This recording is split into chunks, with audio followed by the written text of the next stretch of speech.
에베소서 강해 거룩한 언약으로서의 결혼 사랑하는 성도 여러분, 그리고 진리의 말씀을 사모하는 모든 분들께 주님의 이름으로 평안을 전합니다. 오늘 우리는 복잡하고 때로는 혼란스러운 현대 사회 속에서 결혼이라는 주제를 깊이 들여다보고자 합니다. 세상은 결혼에 대해 수많은 정의를 내리고 저마다의 성공 비결을 이야기하지만 시간이 흘러도 변치 않는 지혜는 오직 하나님의 말씀 안에 있습니다. 오늘 우리가 함께 나눌 이 말씀이 여러분의 마음에 깊은 울림을 주고 하나님의 은혜를 전하는 통로가 되기를 소망합니다. 잠시 귀를 기울여 주시기 전에 이 말씀이 여러분에게 힘이 된다면 사랑하는 이들과 이 영상을 나누어 주님의 은총을 함께 누리시길 바랍니다. 또한 저희 채널을 구독하시면 앞으로도 계속해서 이 귀한 진리의 여정을 함께 하실 수 있습니다.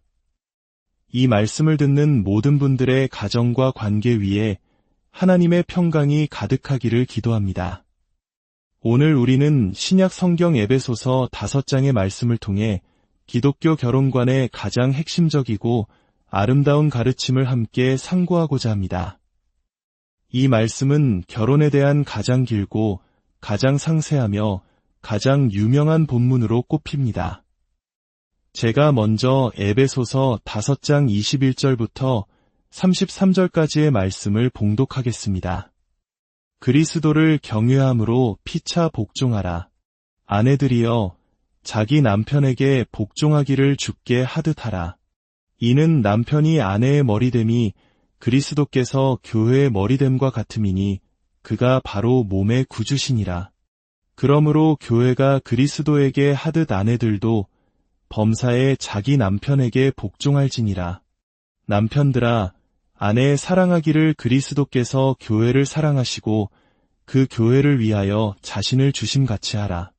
이는 곧 물로 씻어 말씀으로 깨끗하게 하사 거룩하게 하시고 자기 앞에 영광스러운 교회로 새우사 티나 주름 잡힌 것이나 이런 것들이 없이 거룩하고 흠이 없게 하려 하심이라. 이와 같이 남편들도 자기 아내 사랑하기를 자기 자신과 같이 할지니 자기 아내를 사랑하는 자는 자기를 사랑하는 것이라. 누구든지 언제나 자기 육체를 미워하지 않고 오직 양육하여 보호하기를 그리스도께서 교회에게 함과 같이 하나니 우리는 그 몸의 지체임이라. 그러므로 사람이 부모를 떠나 그의 아내와 합하여 그 둘이 한 육체가 될지니 이 비밀이 크도다. 나는 그리스도와 교회에 대하여 말하노라. 그러나 너희도 각각 자기의 아내 사랑하기를 자신같이 하고 아내도 자기 남편을 존경하라. 아멘. 참으로 깊고 묵직한 하나님의 말씀입니다.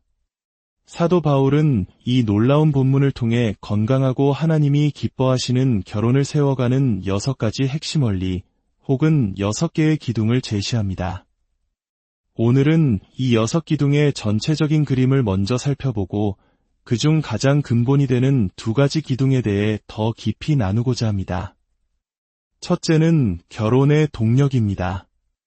21절 말씀, 그리스도를 경외함으로 피차 복종하라는 말씀 속에 그 비밀이 담겨 있습니다. 결혼 생활을 지탱하는 힘은 인간적인 노력이나 애정이 아니라 그리스도를 향한 경외심, 즉 그분의 은혜와 사랑에 대한 깊은 감격에서 비롯됩니다. 이것은 곧 모든 결혼 문제의 근원인 자기중심성을 극복할 유일한 힘이 바로 복음 안에 있음을 의미합니다. 둘째는 결혼의 정의입니다. 바울은 결혼을 언약으로 정의합니다.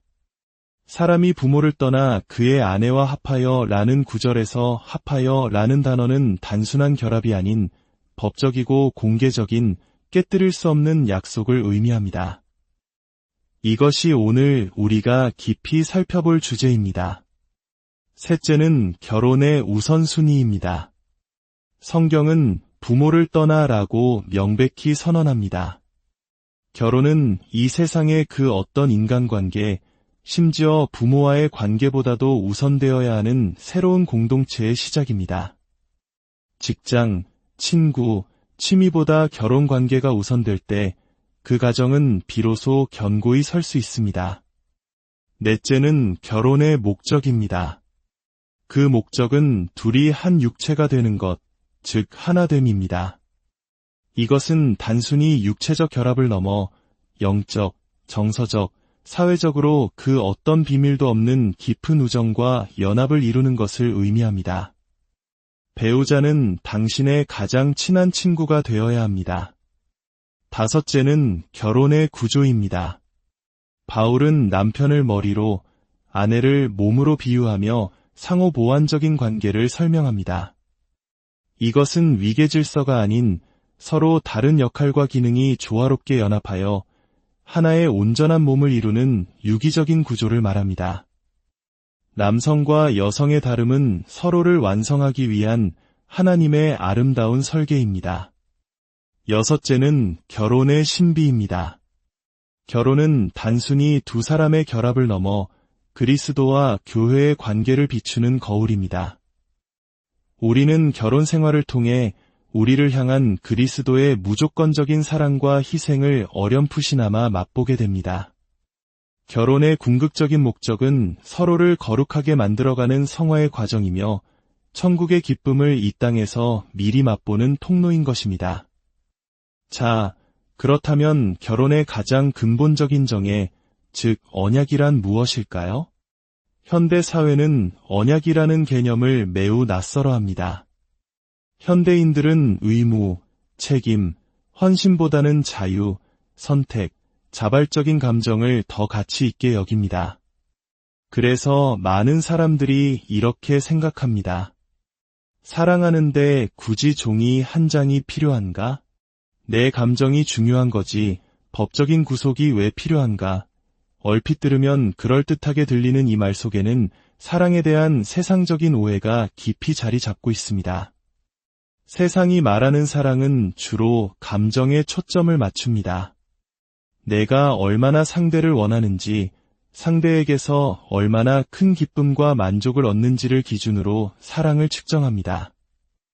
이것은 본질적으로 받는 사랑입니다. 그러나 성경이 말하는 사랑, 즉 언약적 사랑은 정반대입니다. 성경적 사랑은 나의 감정이 아니라 행동과 헌신으로 정의됩니다. 내가 상대를 위해 무엇을 포기할 수 있는지, 얼마나 기꺼이 나 자신을 내어줄 수 있는지를 기준으로 사랑을 측정합니다. 이것은 주는 사랑입니다. 결혼 서약을 할 때 우리는 나는 지금 당신을 향해 뜨거운 감정을 느낍니다. 라고 말하지 않습니다. 대신 나는 기쁠 때나 슬플 때나 부유할 때나 가난할 때나 건강할 때나 병들 때나 나의 감정이나 상황과 상관없이 평생 당신을 사랑하고 아끼고 신실할 것을 약속합니다. 라고 맹세합니다. 이것이 바로 언약입니다. 감정은 파도처럼 오르내리지만 언약은 깊은 바다의 닷처럼 관계를 굳건히 붙들어줍니다.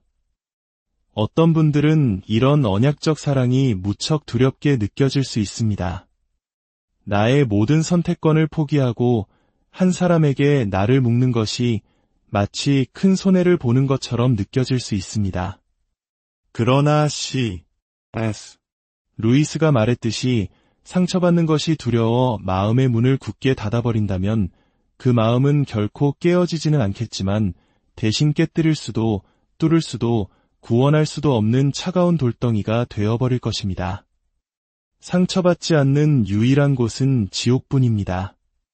언약적 사랑을 이해할 때 우리는 두 가지 중요한 실제적인 진리를 깨닫게 됩니다. 첫째, 사랑은 감정의 결과가 아니라 원인이라는 사실입니다. 사랑은 행동이 먼저이고 감정은 그 뒤를 따릅니다. 우리가 자녀를 키우는 모습을 생각해 보십시오. 갓 태어난 아기는 우리에게 아무것도 주지 못합니다.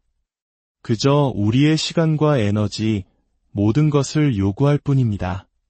하지만 우리는 조건 없이 아기를 섬기고 돌봅니다. 그렇게 끊임없이 주기만 하는데도 신기하게도 자녀를 향한 사랑은 점점 더 깊어만 갑니다. 섬김이라는 행동이 사랑이라는 감정을 더욱 풍성하게 만드는 것입니다. 하지만 안타깝게도 우리는 배우자와의 관계에서는 정반대로 행동할 때가 많습니다.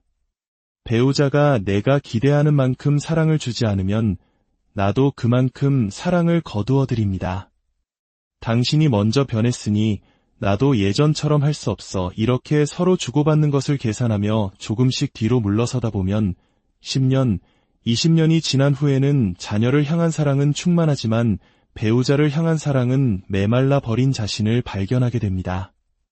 사랑은 행동입니다.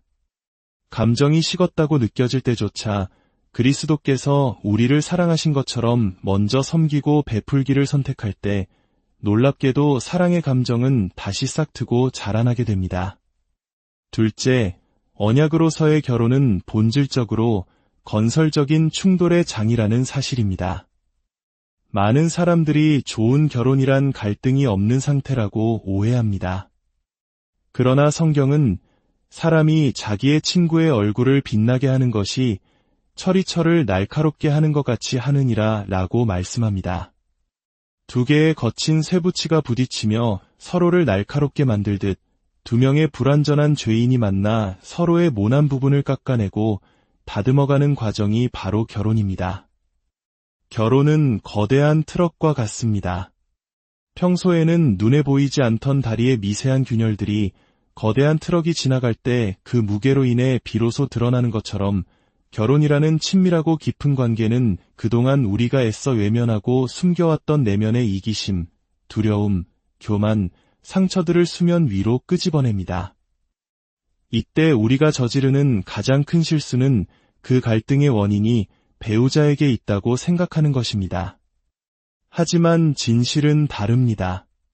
결혼이 가져오는 가장 큰 대면은 배우자와의 대면이 아니라 바로 자기 자신과의 대면입니다. 결혼은 우리를 거울 앞에 세우고 우리의 민낯을 정직하게 보게 만듭니다. 그리고 더 이상 도망칠 수 없는 그 자리에서 우리는 비로소 하나님, 저를 도와주세요 라고 부르짖게 됩니다. 바로 그 지점이 치유와 성장의 시작입니다. 결혼은 보석 연마기와 같습니다. 두 개의 거친 원석이 연마기 안에서 함께 부딪히고 깎이는 고통스러운 과정을 통해 마침내 그 안에 감춰져 있던 찬란한 빛을 발하는 보석으로 변모합니다. 그리고 그리스도인의 결혼에는 성령이라는 특별한 연마제가 함께합니다. 복음의 은혜 안에서 서로의 약점을 용납하고 서로를 위해 기도하며 함께 성장해갈 때 우리의 결혼은 세상이 흉내낼 수 없는 아름다운 보석으로 빛나게 될 것입니다. 사랑하는 여러분, 결혼은 낭만적인 감정의 유희가 아닙니다. 그것은 서로를 하나님의 형상으로 빚어가기 위한 거룩한 언약이며 때로는 고통스럽지만 가장 영광스러운 성화의 여정입니다. 이 시간 우리의 결혼을 돌아봅시다. 나는 감정에 따라 움직이는 소비적인 사랑을 하고 있습니까? 아니면 나의 감정과 상관없이 헌신을 선택하는 언약적인 사랑을 하고 있습니까? 갈등이 찾아왔을 때 배우자를 탓하기보다 내 안의 죄와 마주하고 있습니까? 우리에게 먼저 언약적 사랑의 본을 보여주신 주님께 기도합시다. 우리를 사랑하시되 끝까지 사랑하시고 우리가 아직 죄인 되었을 때에 우리를 위해 자신을 내어주신 그 놀라운 사랑을 우리도 배우고 실천하게 해달라고 말입니다. 주 예수 그리스도의 은혜가 이 말씀을 듣는 모든 분들의 가정과 관계 위에 충만히 임하시기를 축원합니다. 여러분의 결혼 생활이 서로를 날카롭게 하는 고통의 시간이 아니라 서로를 빛나게 하는 축복의 시간이 되기를, 그리하여 세상 속에서 그리스도와 교회의 신비로운 사랑을 증거하는 아름다운 공동체로 굳건히 서 나가시기를 주님의 이름으로 간절히 기도합니다.